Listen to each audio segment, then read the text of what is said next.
The conference room on the 42nd floor of Rourke Tower was cold the way Damien liked it. Cold enough that everyone at the table sat slightly straighter, slightly less comfortable, slightly more aware that this was his room and they were guests in it.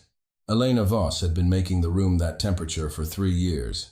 She knew which thermostat panel to touch and how many degrees to lower it before he walked in.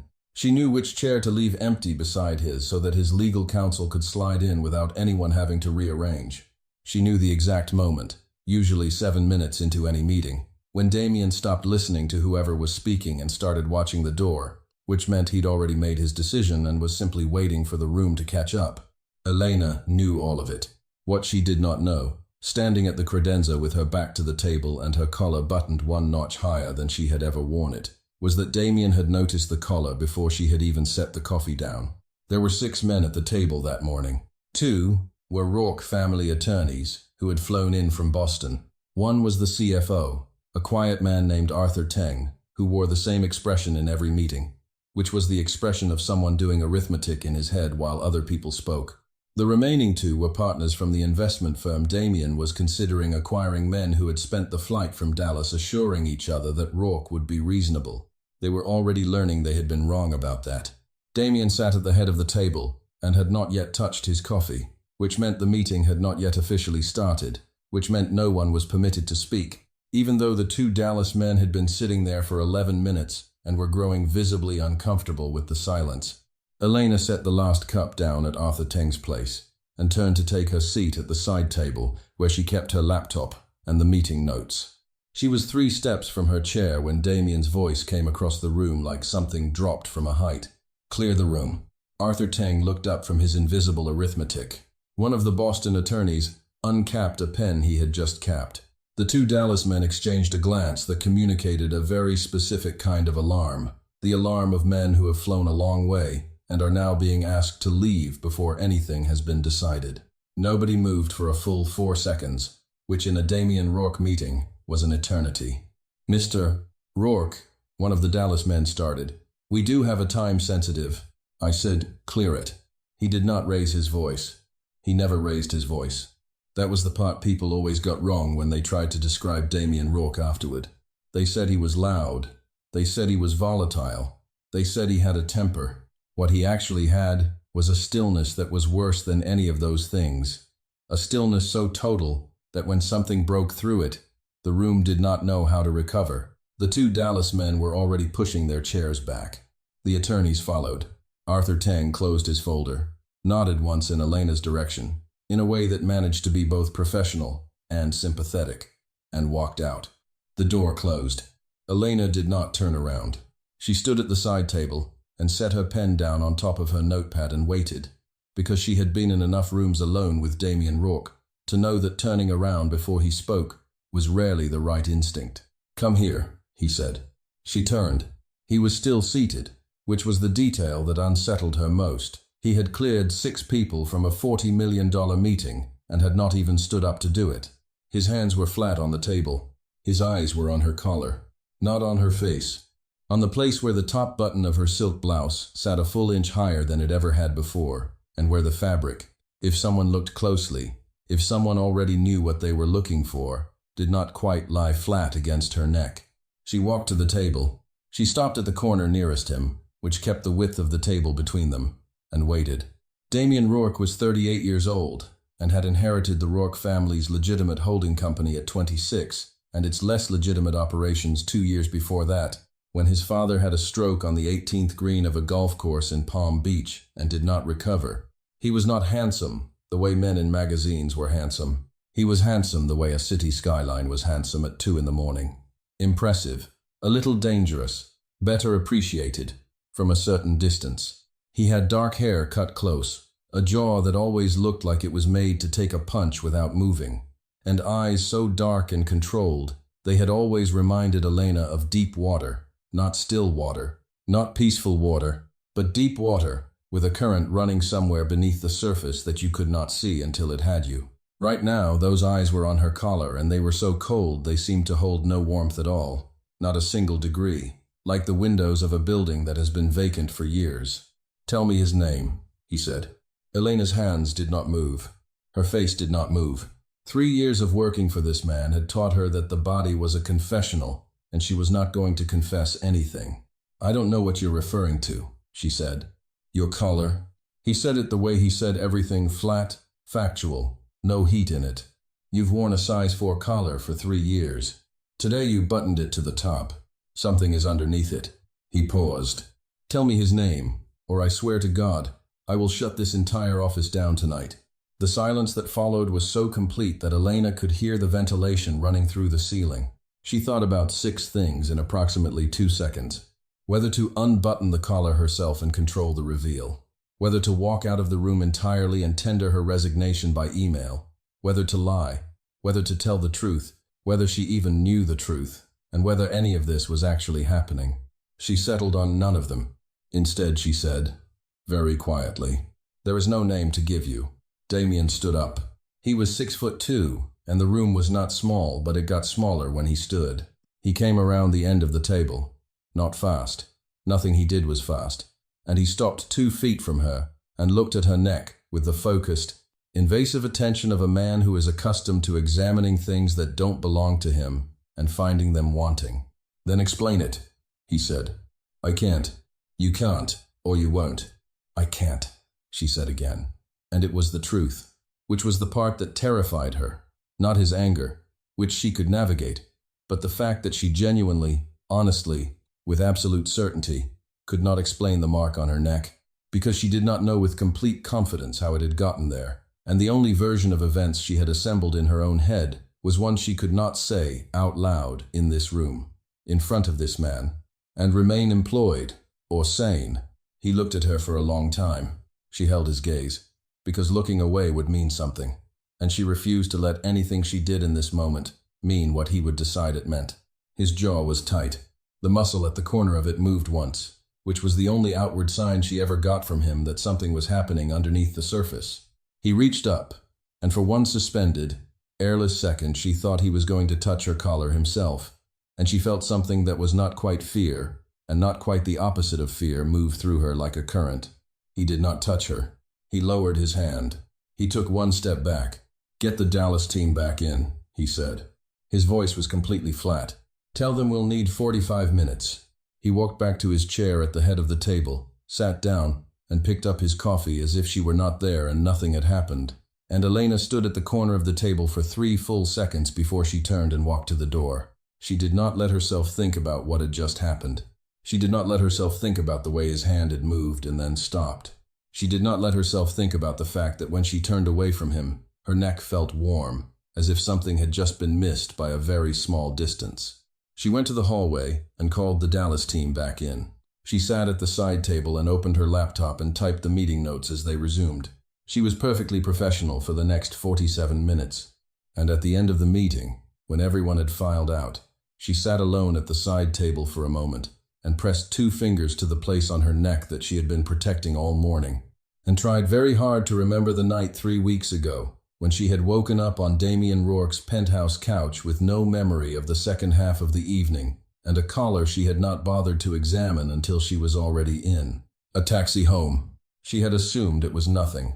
She had assumed she had slept wrong, or caught her coat zipper, or any of a dozen reasonable things that a reasonable person assumes when they cannot explain a mark on their own body.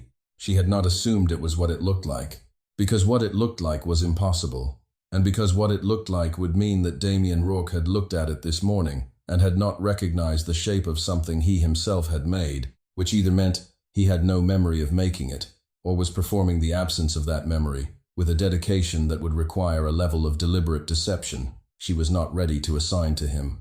Down the hall, in his office, she did not know that Damien Rourke had just sat down at his desk and realized that his hands were trembling slightly against the surface of it, which was something that had not happened to him since he was 24 years old, and standing over his father's hospital bed. He pressed his hands flat against the desk and stared at the city 42 floors below, and told himself the trembling was anger. He was almost convincing.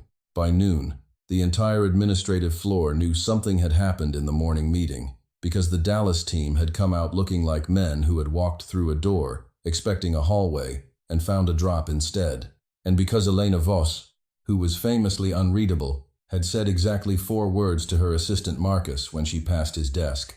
Hold everything until 2. Marcus had held everything.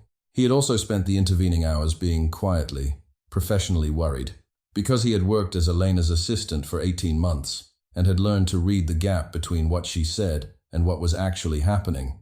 And the gap this morning was the widest he had ever measured. Elena spent the lunch hour at her desk with a salad she did not eat, going through the financial reports she had been compiling for Celeste Rourke's quarterly review.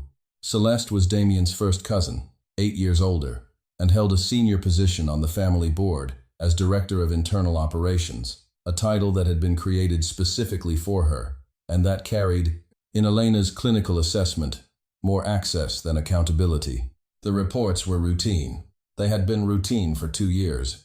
But last week, doing the Q3 reconciliation, Elena had found a line item in a subsidiary account that did not match the parent ledger by a number that was too large to be a rounding error and too specific to be a typo. $47,000, moved in 3 separate transfers to an account whose identifying information resolved to a shell entity she did not recognize. She had not reported it yet. She had photographed the relevant pages and sent them to a secure folder on a personal server she maintained outside the company's system, which was either the action of a woman with very good instincts or the action of a woman who was already, on some level, preparing for a fight she had not yet been formally invited to. She was not sure which. She printed the relevant pages again now, paperclipped them, and set them in the inside pocket of her tote bag beneath her personal planner, and went back to the salad she still was not going to eat. At 2:15, Marcus knocked on her open door. "Rourke's office called," he said. He paused. The man himself called, not his assistant. Another pause, during which he clearly debated whether to say the next part, and decided he worked for Elena and not for Damien, so he would. He sounded like he was working very hard at sounding normal, and not quite pulling it off. "What did he want?" "He wants to see you at 4. Marcus handed her the message slip, on which he had written Damien's exact words in careful shorthand. "Tell Ms. Voss, I need 30 minutes. My office, 4 o'clock. No agenda." Elena looked at the words, "No agenda," for a moment. Damien Rourke had never once in 3 years requested a meeting without an agenda. He considered agendaless meetings a sign of weak thinking. She had heard him say this at a leadership offsite in the Hamptons 2 years ago, in front of 12 senior managers, with the conviction of a man delivering doctrine. "Tell him I'll be there," she said. She spent the next hour 45 minutes finishing the financial reports and doing her job, and not thinking about the 4 o'clock meeting, which she managed with only partial success. At 3:58 she walked down the corridor to Damien's office, knocked once on the open door, and stepped inside. He was standing at the window. This was different from the morning, when he had been sitting, which she registered without deciding yet what it meant. The city was gray and luminous below him, mid-afternoon light turning the glass of the surrounding towers into pale silver mirrors.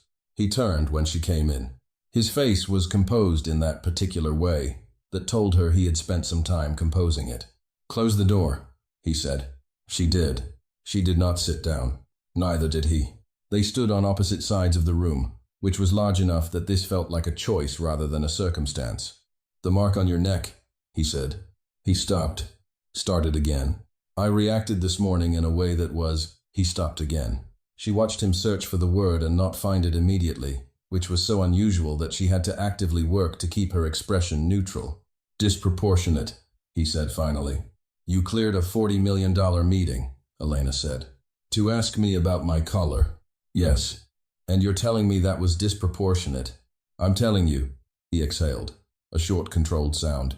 "I'm telling you, it won't happen again." He walked to his desk and picked up a folder. "I need you to sign an updated confidentiality agreement. Standard process when there's been any kind of irregularity in professional conduct." He held it out. His eyes were steady. His hands were not trembling today. He had clearly taken significant measures to ensure they were not. "It covers both parties. It protects you as much as it protects the firm." Elena did not take the folder. "What irregularity?" she said. "Are we documenting?" A pause. "The meeting this morning. You cleared the meeting. I stood at a table. Which one of those is the irregularity?" His jaw tightened, almost imperceptibly. "Elena, I'll need my own counsel to review it before I sign anything," she said. Her voice was perfectly calm. You know that's standard process on my end as well. She looked at the folder without touching it. Is there anything else? There was a long silence.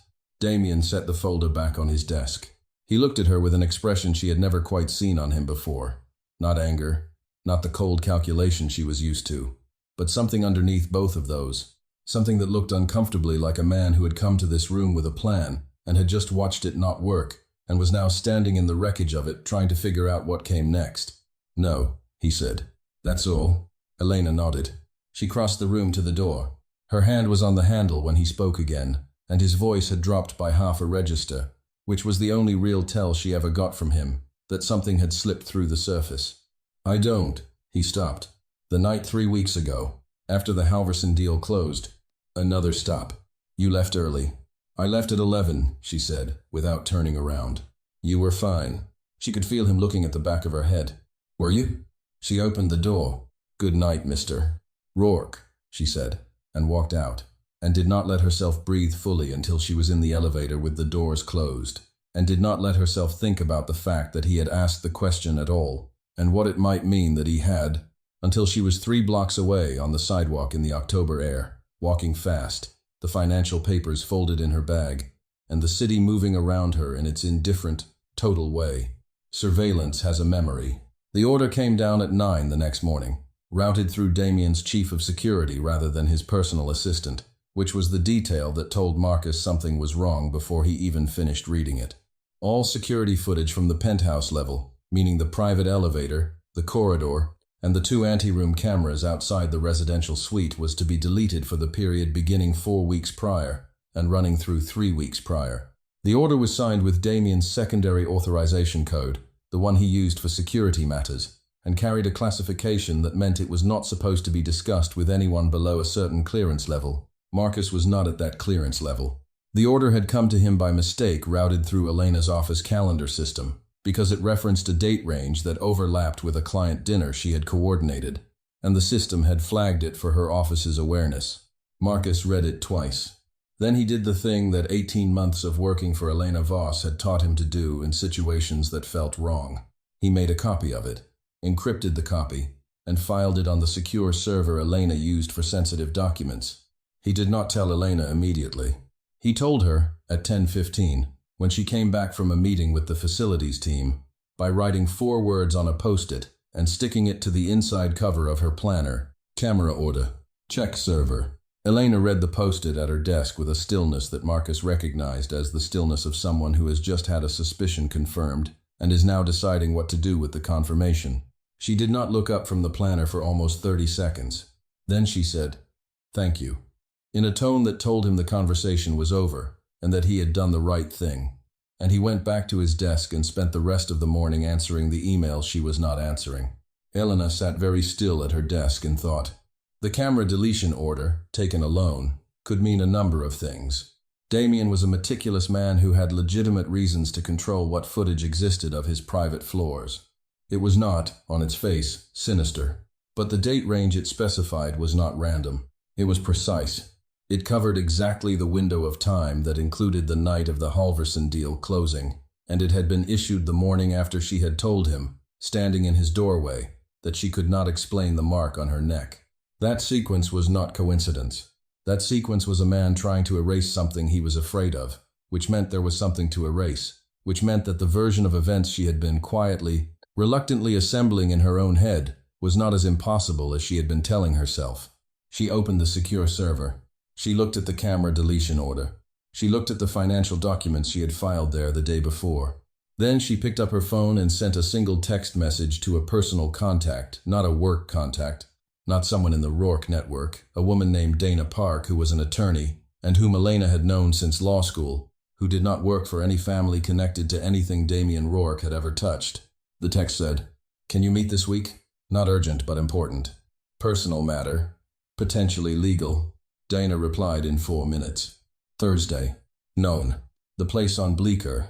Elena wrote back, "I'll be there." She put the phone face down on her desk and pulled up the Q3 financial report and went back to work, because the only way she had ever survived anything was by continuing to do the work, and she was not going to stop now. Celeste Rourke arrived on the 42nd floor at 11, with no appointment and no warning, which she was entitled to do, and which she knew Elena found professionally aggravating, and which was therefore something Celeste did with a frequency that could not quite be called systematic, but was certainly not accidental.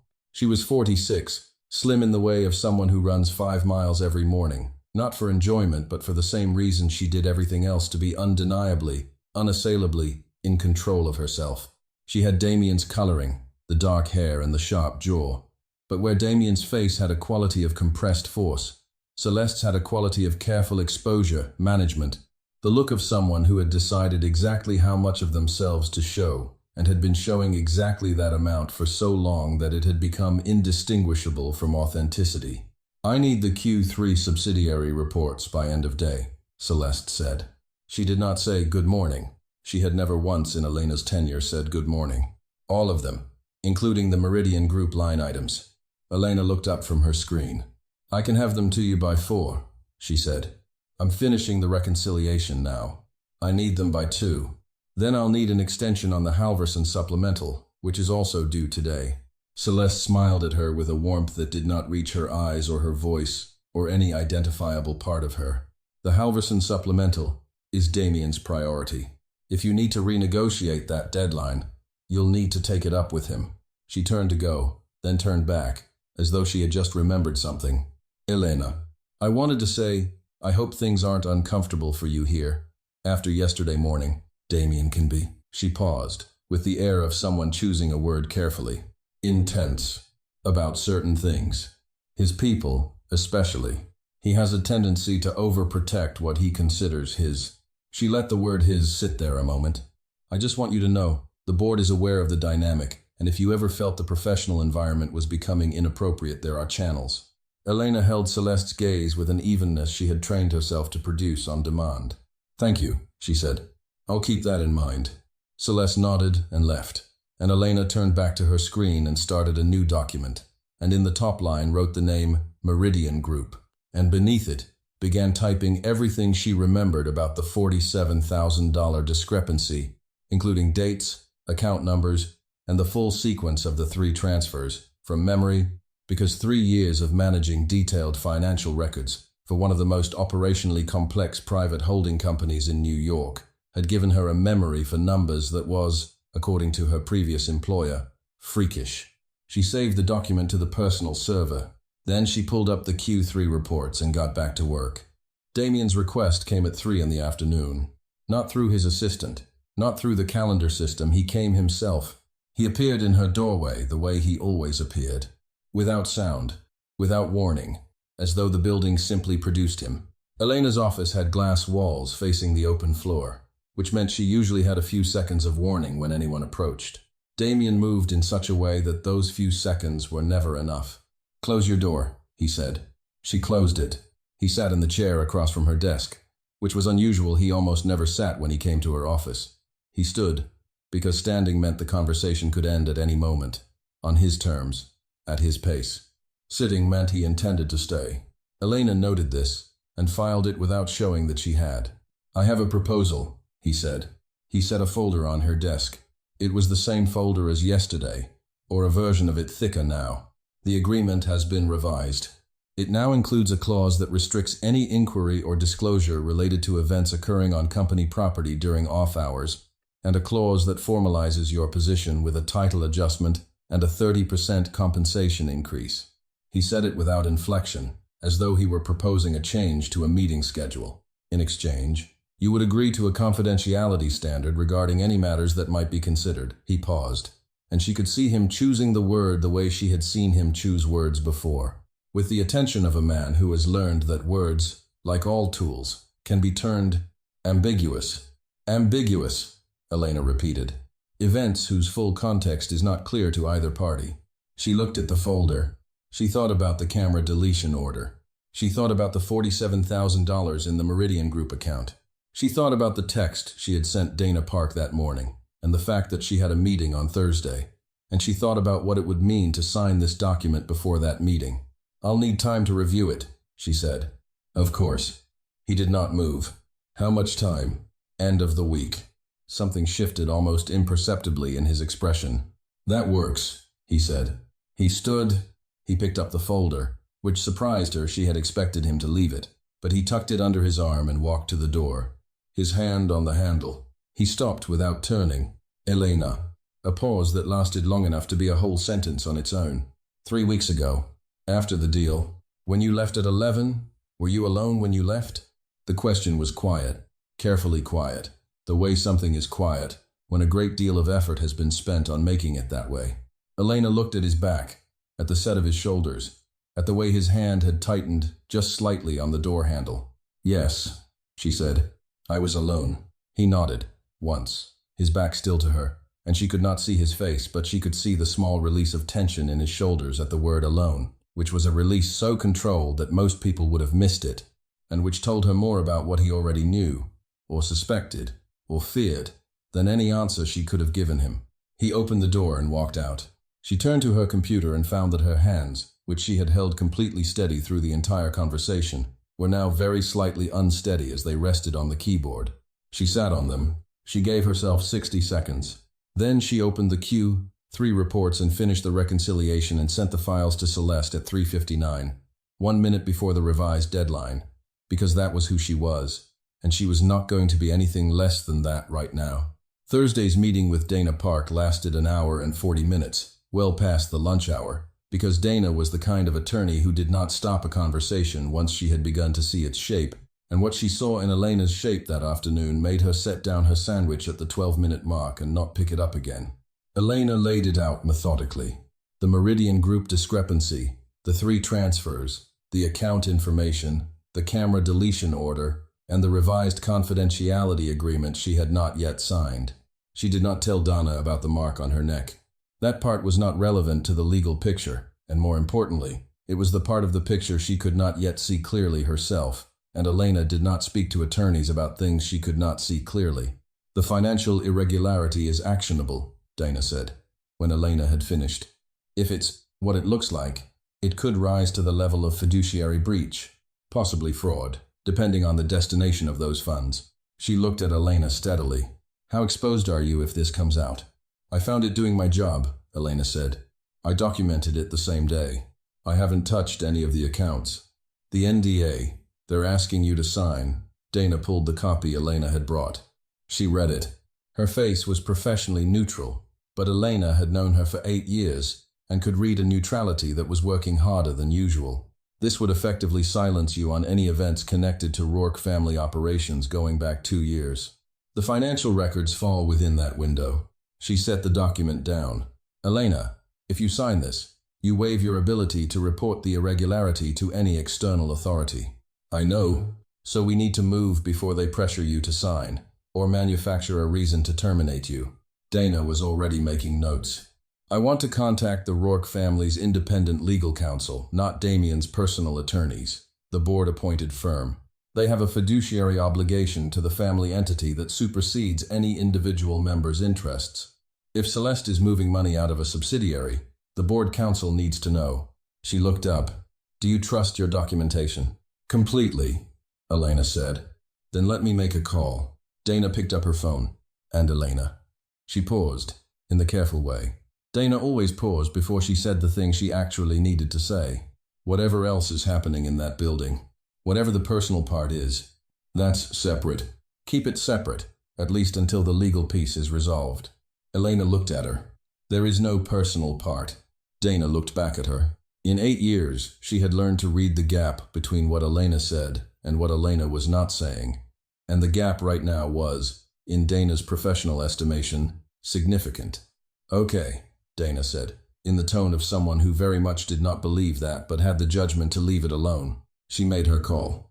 Elena drank her coffee and looked out the window at Bleecker Street and thought about the fact that when she had told Damien she had been alone when she left the penthouse that night, his shoulders had released with something that was not just relief. It was something closer to the specific, private relief of a person who has been afraid of an answer and received a better one than they expected.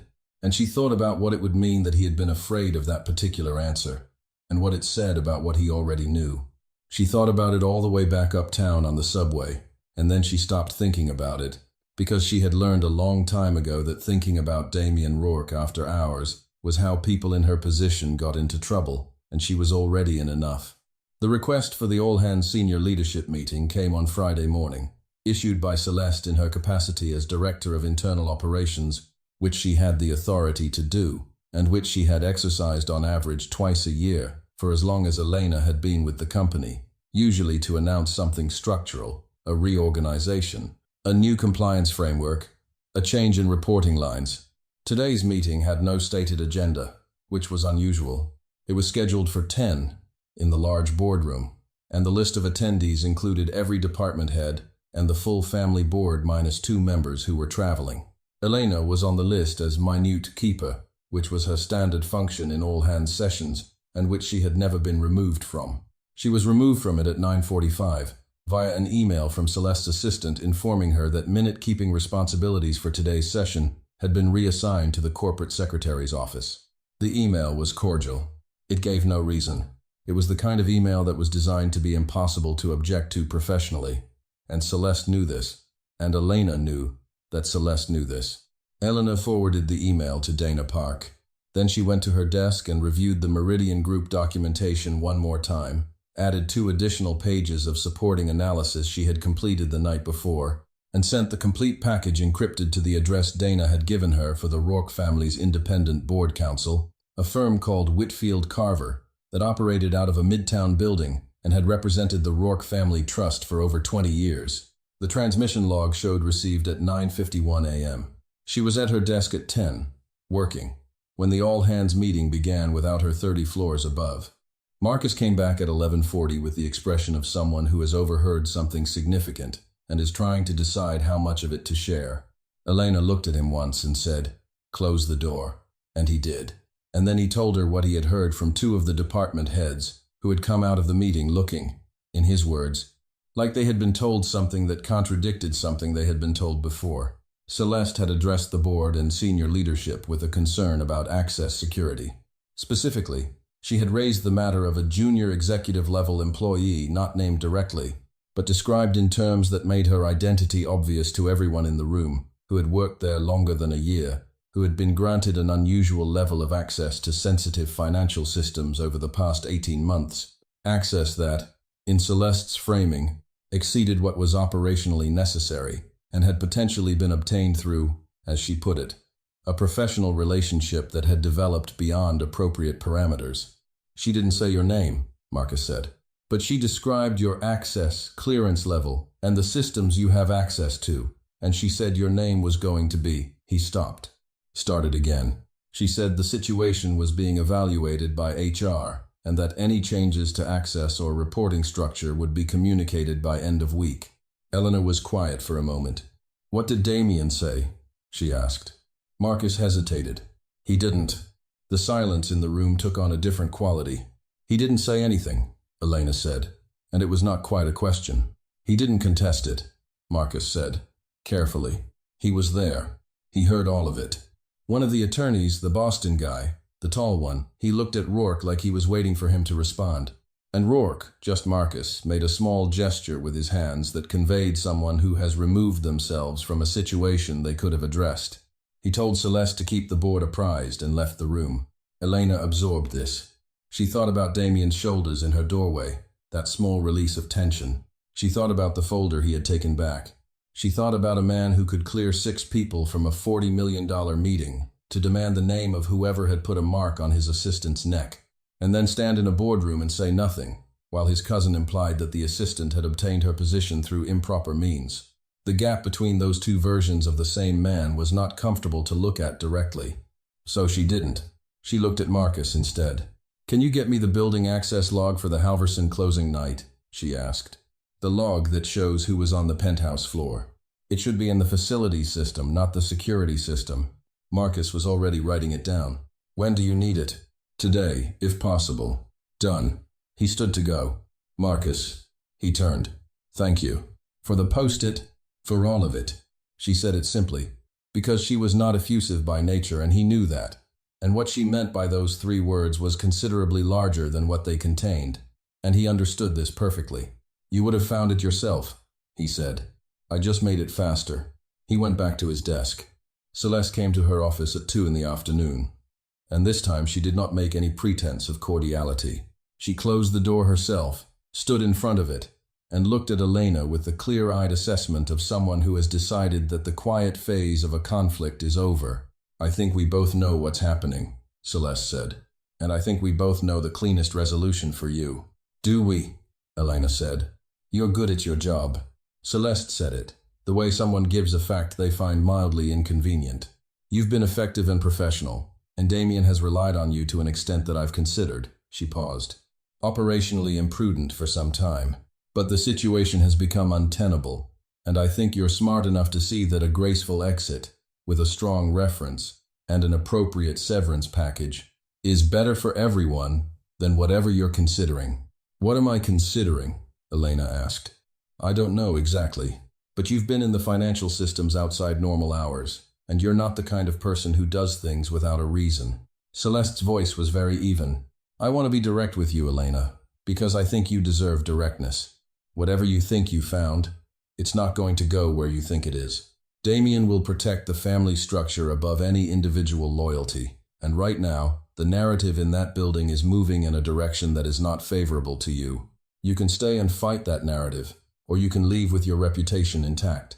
Elena looked at her for a long, level moment. "That's a very thorough presentation," she said. "Can I ask you something?" "Of course." "The Meridian Group account. The 3 transfers in Q3, were they authorized by anyone on the board?" It was a very small thing, the pause before Celeste's response, which lasted perhaps a third of a second longer than it should have.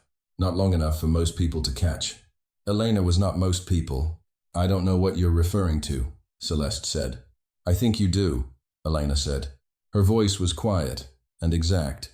"And I think you know that I've already sent documentation to Whitfield Carver." The temperature in the room did not change. The light did not change. But Celeste's face did something subtle and controlled, like a building making a small structural adjustment in response to stress.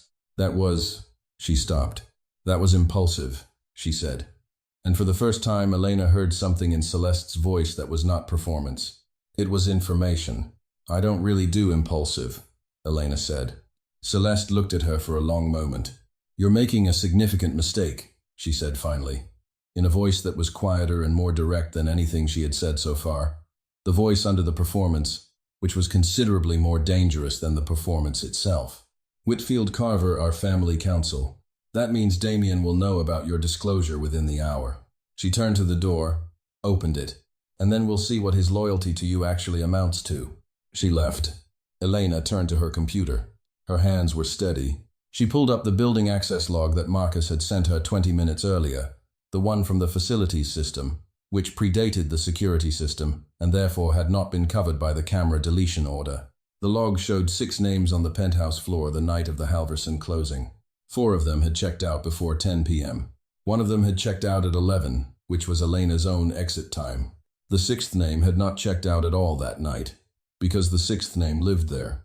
The log showed that between 11 p.m. and 7 a.m., the only person recorded on the penthouse floor by the facilities system was Damien Rourke.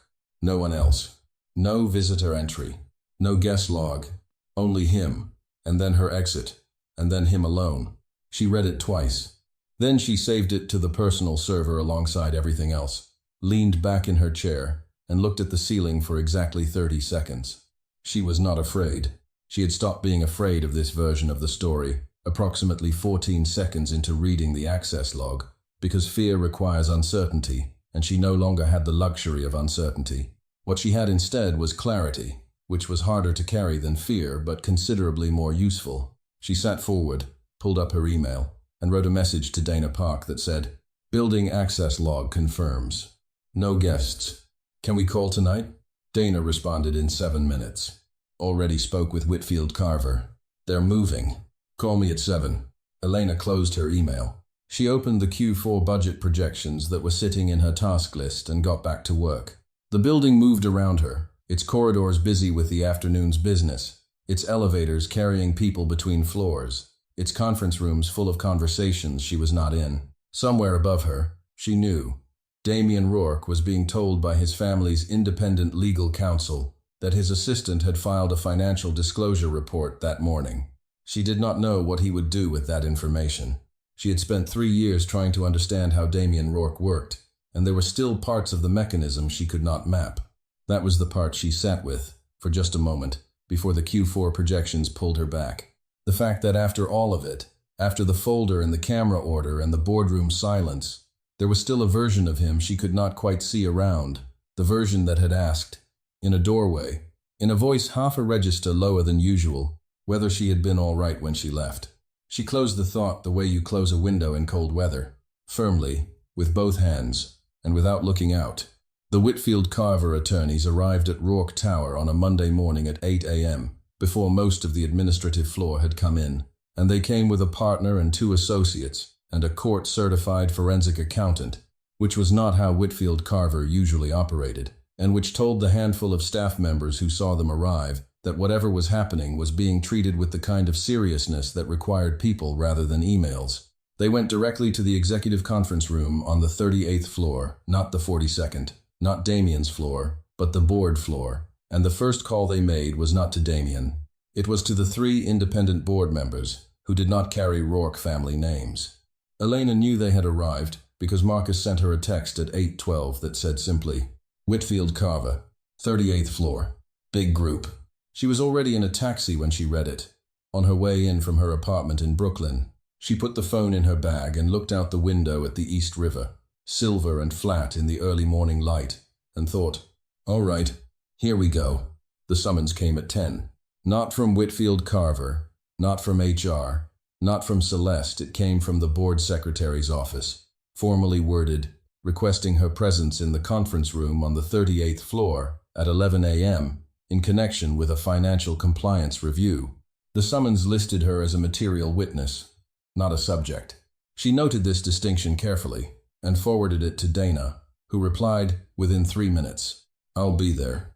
Don't go in without me. Dana was in the lobby at 10:45, in a dark blazer, with the calm, concentrated expression she wore in professional settings. That meant she had already run through every likely scenario and had a response prepared for each one. She and Elena rode the elevator to the 38th floor in silence, which between them was a comfortable silence, the kind built by years of knowing each other well enough that preparation did not require words. The conference room held 9 people when they entered. The 3 independent board members, 2 Whitfield Carver attorneys, the forensic accountant, Arthur Teng, the corporate secretary, and Damien. He was seated at the far end of the table, not at the head. The head chair was occupied by the senior Whitfield Carver partner, a woman named Grace Holbrook, who had the kind of silver hair and unhurried diction that made rooms take her very seriously. Elena took the chair Dana indicated, 2 seats from the end, with Dana beside her. She did not look at Damien when she sat. Then she did, once, briefly, because not looking at him would be its own kind of information, and she refused to give anyone in the room more information than she chose to give. He was looking at the table. His jaw was set in that particular way. He looked like a man who had been in this room for an hour and had already learned something during that hour that had reorganized the architecture of his understanding of recent events, and who was still in the process of sitting with that reorganization. Grace Holbrook opened the session. She explained, in clear and methodical terms, that the board had received documentation from an independent source. She did not name Elena, indicating potential financial irregularities in the Q3 reporting of a Rourke subsidiary called the Meridian Group. The forensic accountant had conducted a preliminary review that morning. The preliminary review had confirmed the discrepancy. 3 transfers, totaling $47,000, had been moved from a Meridian Group operating account to a shell entity whose beneficial owner had been traced, via a Delaware registration chain, to an account in Celeste Rourke's personal name.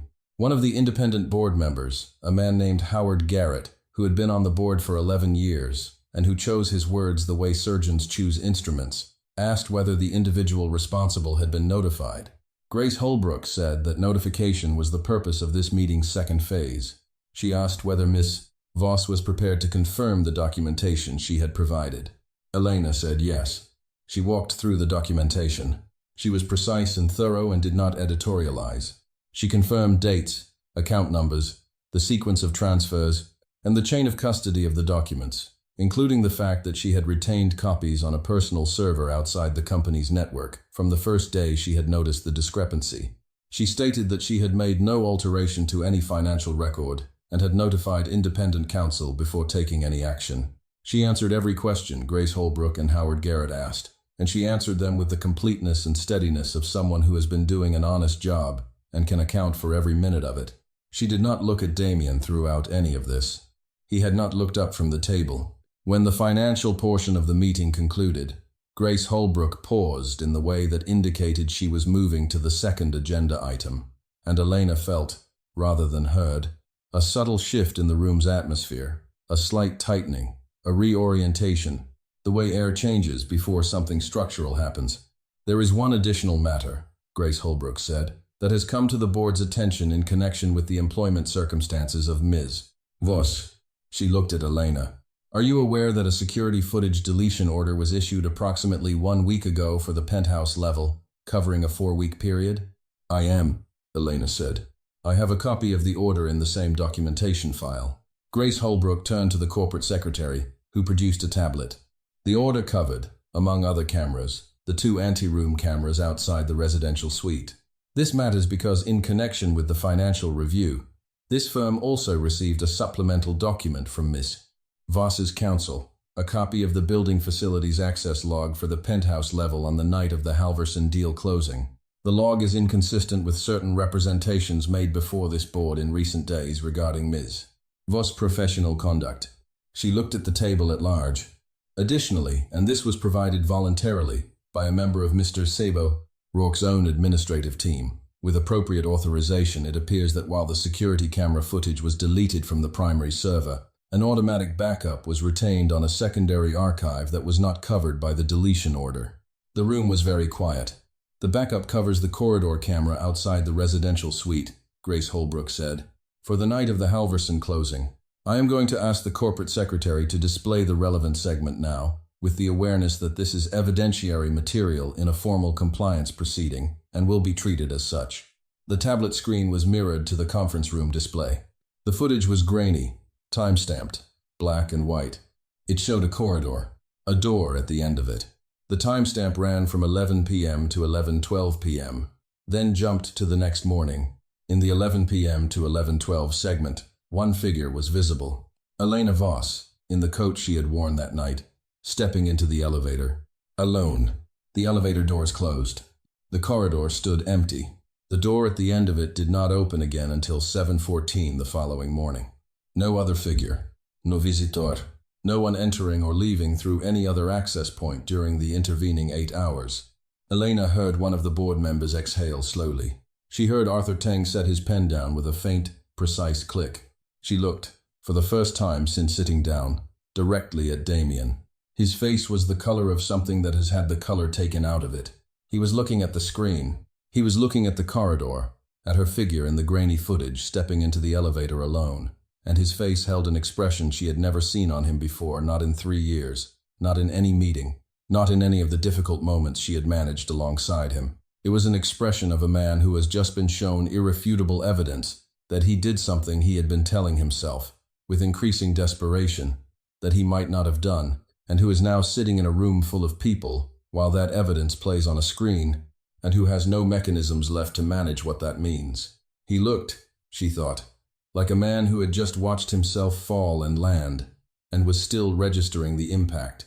Grace Holbrook was speaking again, something about the next steps, about Celeste being called before the board, about the financial matters being escalated for formal review. Elena heard it, but she was in 2 places at once: the room, and the specific quality of the silence that had settled over Damien Rourke at the far end of the table. A silence that was so complete and so unfamiliar that it had its own texture, like a room with all the furniture removed. Howard Garrett asked Damien a direct question about the deletion order, whether he had authorized it, and under what rationale. Damien answered. His voice was controlled. He confirmed he had issued the order. He gave a rationale that was technically plausible, and that no one in the room appeared fully convinced by. Howard Garrett made a note. Grace Holbrook moved on. The meeting continued.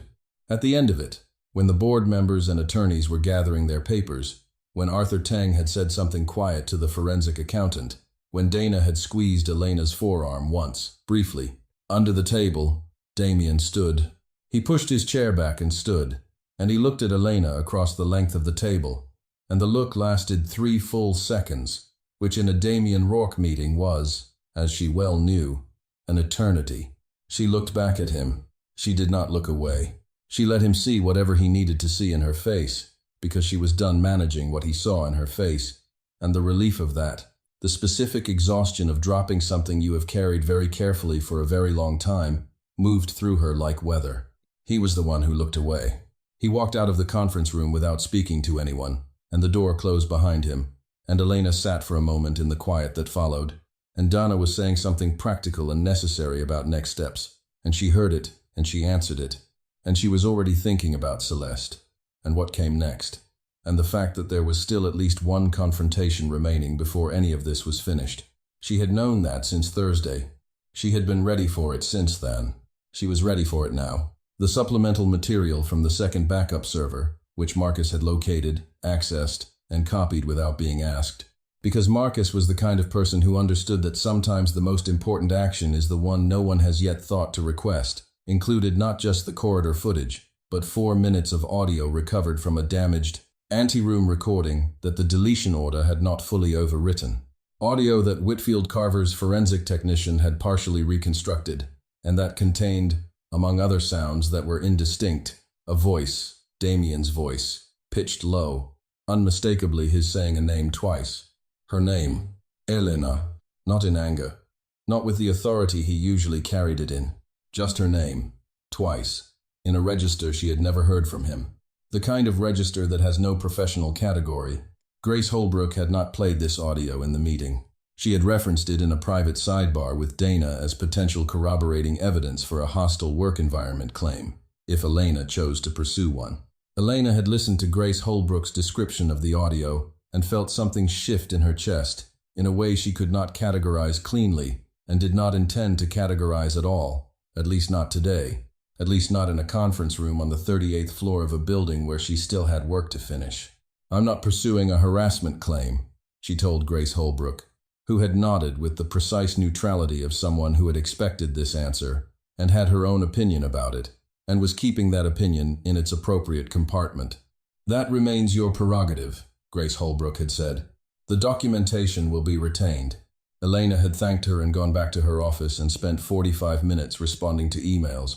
Because the work did not stop, because your world had just reorganized itself around a grainy corridor and a voice saying your name in a register with no professional category. The work was always there. She had always been grateful for that, and she was grateful for it now, even as she was aware, somewhere underneath the emails and the task list and the professional steadiness she had assembled around herself like a second skin, that something had cracked in the wall she had spent 3 years maintaining, and that the crack was the shape of a name, said twice in the dark. Celeste did not come quietly. This was not surprising. Elena had not expected quiet from her, and Damien, who had known his cousin for 46 years, had expected it even less. What Damien had not fully anticipated, sitting in his office the afternoon after the 38th floor meeting, was the specific nature of the leverage Celeste believed she still held, which she presented to him that same evening in his penthouse, with the composure of a chess player who has lost her queen but is not yet in check. "I have 17 years of your operational decisions," she said. She was standing at his window, the city spread below her, in its nighttime arrangement of light and dark, and she had a glass of his whiskey in her hand that she had poured without being invited to, which was a small territorial claim that told him exactly how this conversation was going to go. The decisions you made before the legitimate holding company existed in its current form. The routing mechanisms, the counterparties, all of it. She turned to look at him. "I kept records, Damien, because I have always known that the day would come when the people I worked with would need leverage to maintain the arrangement, and I wanted to be positioned correctly when it did." Damien stood at his desk with his hands in his jacket pockets and looked at his cousin with the attentiveness he gave to things that required him to see them clearly. Celeste had been a part of his world since he was 12 years old. She had been, at various points, an ally, a liability, an asset, and a threat. He had spent considerable energy over the years, maintaining a version of her that was manageable. He was looking at the version that existed when all of that management fell away, and it was not a comfortable thing to look at. "What do you want?" he asked. "I want the financial matter to disappear," she said. "I want the board inquiry closed." And I want Elena Voss's employment terminated, with cause, and her documentation discredited. She said it with the tone of someone listing reasonable requests. I think that's achievable. You moved $47,000 out of a subsidiary account into a personal shell entity, Damien said. His voice was flat. That's already been confirmed by independent forensic accounting. Whitfield Carver has the documentation. The 3 independent board members have the documentation.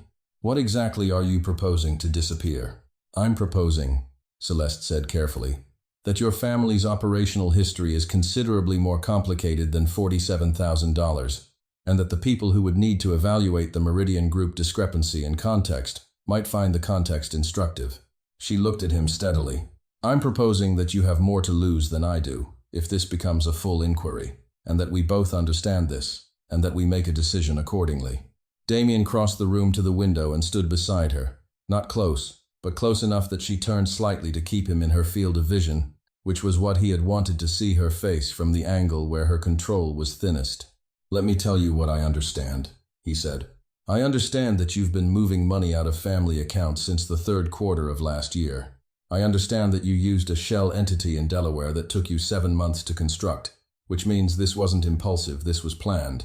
I understand that when Elena found it, you spent the better part of 2 weeks trying to remove her from her position before she could act on what she knew. He paused.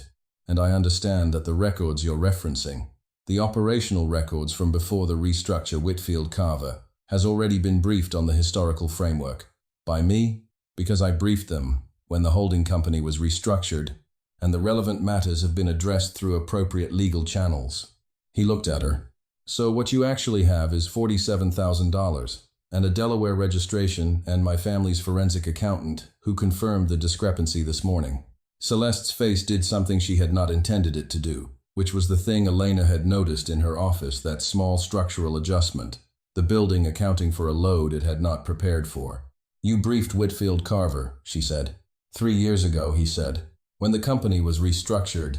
Standard process. He held her gaze. You've been preparing leverage that doesn't exist, Celeste, for 7 months, and in the process you've committed financial fraud, attempted to coerce a senior employee into signing a suppressive NDA, and made representations to this board about her professional conduct that were, as of this morning, refuted on record. He said it the way he said everything. Flat, factual, without performance. I'm going to ask you to put the glass down and sit down, and I'm going to call Howard Garrett, and you're going to speak to the board's counsel tonight about a resolution that doesn't involve any further escalation. Celeste looked at him for a long time. The whiskey glass was still in her hand. She looked at it, then back at him, and her face rearranged itself into something that was neither the warmth she performed for rooms nor the controlled threat she had walked in with, but something underneath both of those, something that might, if you were being generous, be called exhaustion. You were always going to choose the firm over the family, she said. It was not quite an accusation. It was more like a conclusion she had long since drawn, and was only now saying out loud. The firm is the family, Damien said. It's what my father built and what I've maintained for 14 years. Protecting it isn't a betrayal of you. Stealing from it is. He crossed to his desk and picked up his phone. Put the glass down, Celeste. She put the glass down. He called Howard Garrett. He explained the situation.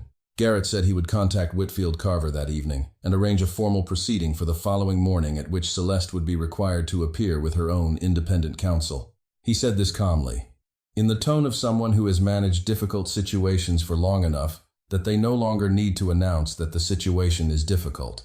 When the call was over, Damien set his phone down and looked at his cousin and did not say anything, because there was nothing left to say that the conversation had not already covered. Celeste picked up her bag. She walked to the door. She stopped with her hand on the handle, in the place where people always stopped in this building when they had one more thing to say, and Damien thought about how many conversations in this penthouse had ended at a door handle, including the last one he had had alone with Elena, in this room, and what he had said to her in the doorway, and what she had not said back. She's not going to forgive you, Celeste said, without turning around. Not for the boardroom, not for the folder, not for any of it. She opened the door. You might want to think about whether you deserve her to. She left. The door closed. Damien stood in his penthouse with the city laid out below him, and the glass of whiskey Celeste had left on the windowsill, and the silence that followed a conversation that has done its damage and is now complete. And he thought about what his cousin had said, and he thought about the fact that she was probably right, and he thought about what he was going to do about it anyway. He went to Elena's apartment that night at 9 p.m. He had never been to her apartment.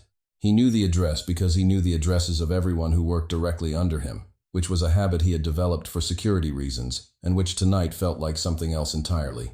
He buzzed from the street. There was a long pause, and then her voice through the intercom, careful and neutral. "Who is it?" "Damien." Another pause. Longer. He stood on the sidewalk in the October cold, with his coat collar turned up, and waited, and the city moved past him on either side, a couple walking a dog, a delivery cyclist, a taxi making the turn, and none of it was interested in him or his situation, which was the thing about New York that he had always appreciated, and that tonight felt like a particular kind of justice. "I'm not going to buzz you in," she said through the intercom. "I know," he said. "I'm not asking you to..." A pause. "Then what are you doing?" "I'm trying to..." He stopped.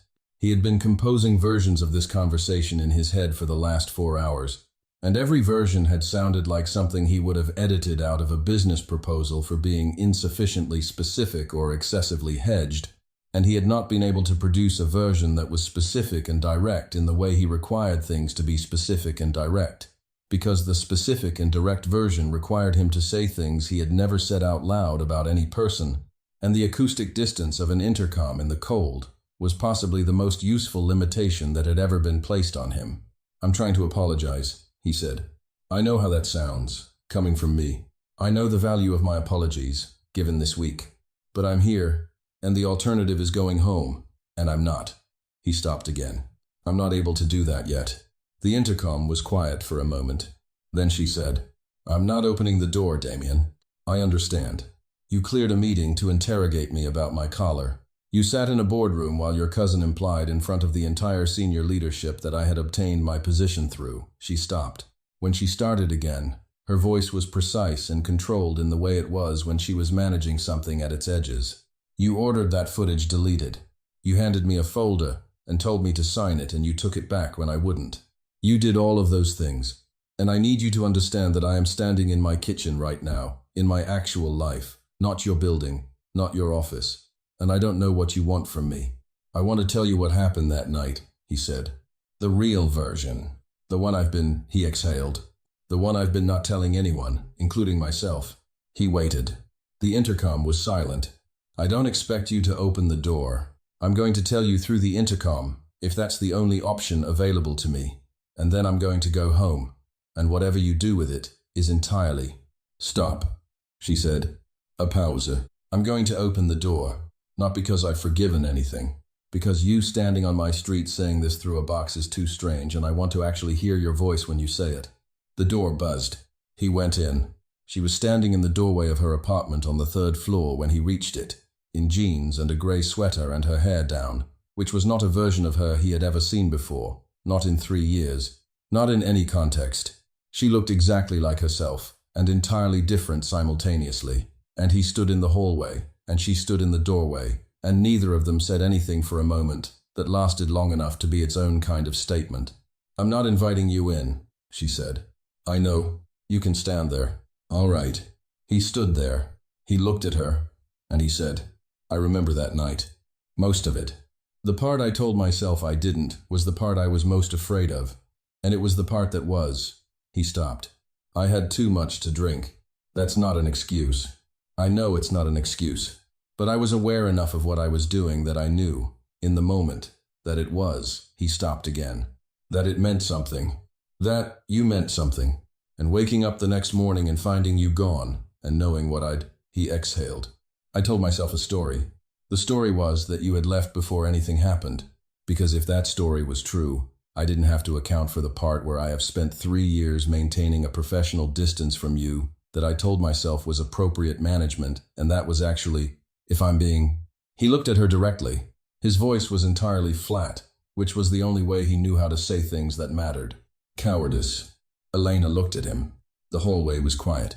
A neighbor's television was audible somewhere down the hall. The building was an ordinary building, with ordinary sounds, and she was in it, in her jeans and her grey sweater, and she was looking at Damien Rourke, who was standing in her hallway with his coat on, telling her the truth with the specific, effortful honesty of someone who has not had much practice at it and knows it.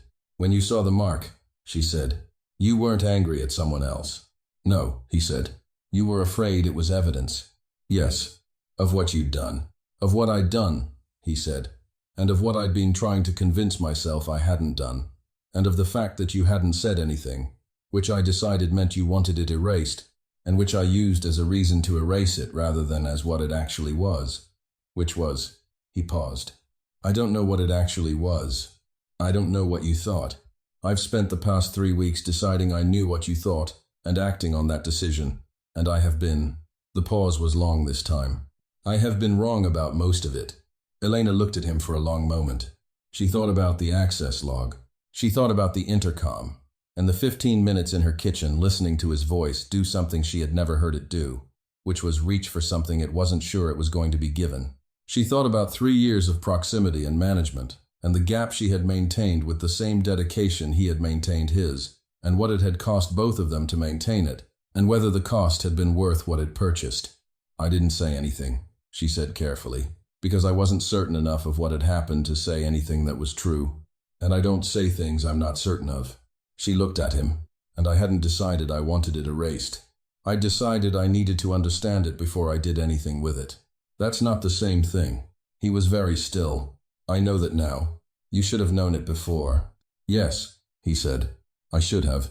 The honesty of it, the complete absence of defense in it, was unexpected enough that she felt it somewhere she had been working to keep insulated. She crossed her arms, which was not armor. She was genuinely cold in the hallway, but which gave her hands something to do other than hang at her sides. "The boardroom," she said, sitting there while Celeste, "was the worst thing I've done in recent professional memory," he said. "I know. I have no workable explanation for it. That is not, I was afraid of what clearing the room would look like, and I had convinced myself that you had already decided to leave, and I was managing the fallout of that decision rather than stopping it. Both of which are—" He stopped. "Both of which are exactly as poor as they sound." She looked at him. "You thought I was going to leave. I thought you had already decided to. And your response to that was to make it easier?" The briefest pause. "My response to that was the response of a man who has been operating under the assumption that the things he wants are not available to him, and has therefore made peace with their absence. It is not a good response. I'm aware that it is not a good response." He looked at her directly, the way he looked at things that required clear vision. "I am also aware that I am standing in your hallway, asking you to do something I have not given you significant reason to do, which is, consider the possibility," he said, "that I am capable of being better than the past 2 weeks." The hallway was quiet. The neighbor's television continued its indifferent murmur. Elena stood in her doorway and looked at Damien Rourke in his coat in her ordinary hallway, and she thought about capability and evidence, and the specific difficulty of updating a model when the data points have been ambiguous. And she thought about Dana Park saying, "Keep the personal parts separate," and about the gap between what she had said and what she had not said. And she thought about the fact that she had opened the door. "I'm not making any decisions tonight," she said. "I'm not asking you to. I need time. Take whatever you need." She looked at him one more moment. "You should go," she said. "It's late. I know." He did not move immediately. And the stillness of him there in the hallway was different from every other stillness she had seen from him. It was not the stillness of control, not the stillness of a man managing a room or a situation or a negotiation. It was the stillness of a man who has said what he came to say, and has put it down, and is now simply standing with the absence of it, waiting without agenda. She found it, unexpectedly, entirely recognizable. He turned and walked to the elevator. She stood in her doorway and watched him press the button and wait. And when the elevator came, and he stepped in, he turned to face forward. And just before the doors closed, he looked at her, once, across the length of the hallway, and said nothing, and the doors closed. She stood in her doorway for a moment after. Then she went inside and closed her own door and leaned against it and looked at her kitchen, where her half-drunk cup of tea was going cold on the counter, and her coat was on the hook, and the financial documents Dana had returned to her were stacked neatly on the table, and everything was exactly as ordinary as it had been before she buzzed him in. Except that it was not. 2 weeks later, on a Tuesday, Elena returned to Rourke Tower.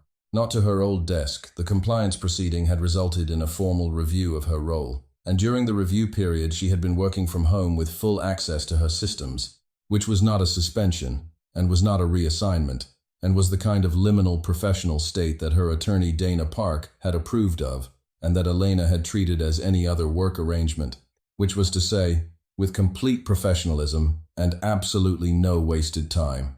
She came back on a Tuesday because Tuesday was when the Q4 strategic review began, and she had spent 11 days preparing the materials for it, and she was not going to let someone else walk those materials into the room. Marcus met her at the elevator, looking like someone who had been waiting for this for a specific number of days and had kept track. Celeste's board access was suspended Friday, he said, by way of greeting. The formal proceeding is scheduled for next month. Whitfield Carver is handling it. He took her coat. Also, Arthur Tang asked for you twice last week. I'll call him, Elena said. Also, Marcus paused with the coat in his hands. Mr. Rourke has asked 3 times since Monday whether you were coming in today. Elena looked at him. What did you tell him? I told him I wasn't authorized to confirm your schedule. Marcus said this with the pristine professional composure of a man who had enjoyed saying it enormously. He looked like he was going to say something about that, and then didn't. Good, Elena said, and went to her office and put her laptop on her desk and pulled up the Q4 materials and worked for 2 hours before she heard the knock on her open door. Damien stood in the doorway. He was in his usual configuration, dark suit. No expression she could read on first glance, but he was standing in a way that was slightly different from his usual standing. A way she had learned to identify over the past 2 weeks as the posture of someone who has had time to think and has used it. You're here, he said. I have the Q4 review, she said. The materials needed to be walked in. Of course. A pause. He came into the office and sat in the chair across from her desk, which he had done twice before in 3 years, both times when something significant was happening. I have something for you. He reached into his jacket pocket and set an envelope on her desk. Not a folder. A plain white envelope, unsealed, with no letterhead. She looked at it without picking it up. What is it? Open it. She picked it up. Inside was a single folded page, which turned out to be a printed document, not a standard company template, but a simple page of text, which she read once, and then once more, and then set down on the desk between them. It was a letter of engagement, not an employment contract. An engagement letter of the kind issued between 2 business entities, formalizing a relationship on equal terms, with the title at the top reading, Strategic Partner, Rourke Holdings. The position is new, Damien said. It reports to the board directly, not to any individual family member. The scope is. He paused. The scope is what you've actually been doing, documented correctly, and compensated accordingly, with appropriate independence and authority. He looked at her across the desk. The decision to formalize it is partly the board's, and partly, he stopped. Entirely mine, he said. The board approved what I brought them. Elena looked at the document. She looked at the title, Strategic Partner, and at the compensation figure in the second paragraph, which she would not describe as anything other than serious, and at the clause in the third paragraph that specified direct board reporting and independence of operation. She looked at all of it, and then she looked at him. This doesn't resolve what happened, she said. I know that, professionally or otherwise. I know, he said. I'm not asking you to resolve anything tonight. I'm asking you to consider whether you want to stay, and in what capacity, and what conditions would make that viable for you. He held her gaze. I'm also aware that I'd like you to stay is information I've given you inadequately and belatedly, and that the manner in which I gave it or didn't over the past 3 years is its own accounting that I haven't fully settled. Elena was quiet for a moment. Outside her glass walls, the floor moved with its Tuesday afternoon business, the ordinary machinery of a large organization doing its work.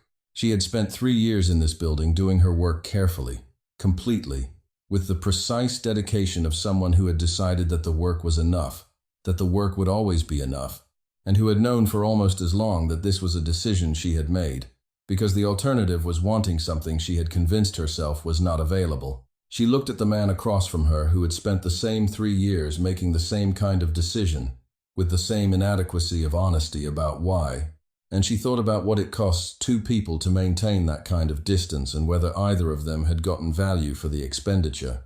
"I have one question," she said. "Ask it," he said. And he said it the way he had said things at her door 2 weeks ago, without management, without performance, in the voice that had no professional category. "If I sign this," she said, "and I walk into a boardroom with you next week, and the week after that, and every week for however long, are you going to be able to be honest with me? Not the version you manage. Not the version that clears the room and hands people folders and issues deletion orders." She looked at him steadily. "The actual version, even when it's difficult, even when it means saying something you don't know how to say yet." Damien looked at her for a moment that had the quality of real consideration in it. Not the managed pause of a man who has already decided his answer, but the actual pause of someone checking what is true before they confirm it. "I don't know how to promise that perfectly," he said. "I can tell you, I'm better at it now than I was 3 weeks ago, and that 3 weeks ago I was better at it than at any prior point in my adult life, and that the trend is in the right direction." He paused. "It's not a perfect answer." "No," she said, "but it's an honest one." She picked up the engagement letter. She looked at it one more time. Then she set it back down on the desk and looked at him and said, "I'm not signing anything today." "Okay," he said, "but I'll be at the Q4 review tomorrow." "Good," he said. Something moved in his face, not a smile exactly, nothing that dramatic, but something in the neighborhood of relief that had been standing outside in the cold for 2 weeks and had just been invited to come in from the weather. "I'll have the room set at 68 degrees. Elena looked at him. "You run it at 64. "I know," he said. "I've been told that's too cold." He stood. "I'll see you tomorrow." He walked out of her office, and she watched him go, and she sat for a moment at her desk with the engagement letter on the surface in front of her, and the Q4 materials open on her screen, and the floor moving around her in its ordinary Tuesday afternoon way, and she thought about a thermostat set 4 degrees warmer, and what it meant from a man who had never adjusted that thermostat for anyone, and who had just said, in the language of a person who controls rooms for a living, that he was willing to make the room less comfortable for himself, if it made it more comfortable for her. She picked up the engagement letter, folded it, and put it in her tote bag next to her planner. She would look at it again at home. She would think about it carefully, the way she thought about everything carefully, and she would talk to Dana, and she would make a decision that was hers, and that she could account for fully. That was who she was, and she was not going to be anything less than that. Not for a building or a man or a mark on her neck or a voice on a recovered recording saying her name twice in the dark. But she kept the letter. She kept it, and she went back to the Q4 materials, and the afternoon light moved across the city outside her window.